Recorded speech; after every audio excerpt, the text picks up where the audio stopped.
My name is Michael. I am Joshua's dad. Well, my name is Laura Miller, and I'm Joshua's mom and Michael's wife. And Joshua is now moving towards 4 years old, so he's 3. And he's just a rambunctious, fun little toddler. We found out early on through an ultrasound that Joshua was going to be different. We didn't have any expectation of any deformities or problems. And when we heard the news, we were coming in with the expectation of learning his gender, and then when we saw the actual pictures of his legs and realized that what he had was actually genetic, that my husband had the same condition, I think it took a little bit of time for us to let it sink in, because we had no expectation of that whatsoever. It was a big blow. You know, I was hoping, you always hope for better for your kids, not the same, but better. And to find out then that he was going to have to deal with some of these same things that I dealt with was tough. I mean, we really wanted him to be able to do some of these things I couldn't. We were sad to have to tell Michael's parents. You know, we went to them to tell them the news, and we just knew people would be sad. And here, at a time when you're pregnant and you want to share good news with everybody, it's hard to go and share disappointing news or, you know, sad news. And we didn't want people to feel sorry for us, and we didn't want people to suggest that, oh, you're going to keep it or not keep it. So it was a very stressful time when we were pregnant, and then from then on, we just did whatever we needed to do to find out how could we best have this baby, and where should we have this baby, and how can we meet his needs, and what else can we do to take care of him. The first 6 months, really rough start. But you know, we just really felt like, you know what, he's a gift. We'd pray for him. He's not going to remember this, which was, you know, something for us to hold on to. We prayed that he'd have a really good disposition, and he did. He had a bright, cheery disposition. He has a good attitude. He's a positive child. He's happy and rambunctious and likes to play. And he seems happy with the way he is and just does what he can.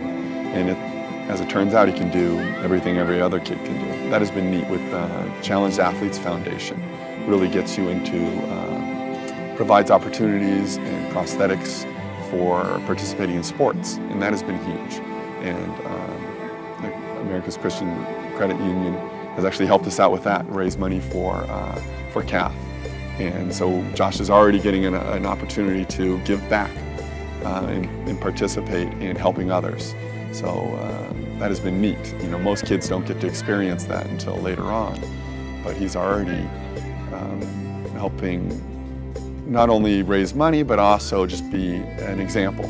We've had our prostheticists call us in as a family before and say, this child's just lost his legs, and the parents don't know what to do. The child doesn't know what it's going to be like, and Josh comes in and just dances around the room, and suddenly there's hope.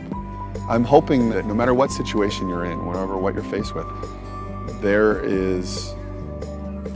it's how you face the situation. It's what you see. If you go in with that child's heart and just go, I'm just going to do what I can do, and I'm going to be, you know, who I am, people are going to see that, and they're going to not even notice your disability. And people that are around Josh for a certain amount of time don't even think of him as disabled. They just see him as a child and just living life and having fun and enjoying life.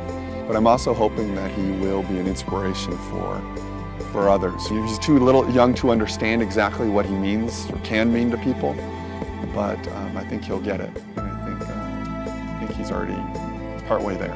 We try as parents just to give him every opportunity to take him places, to do things, to figure out ways that he can do things for himself, to teach him how to get around something and to make it work.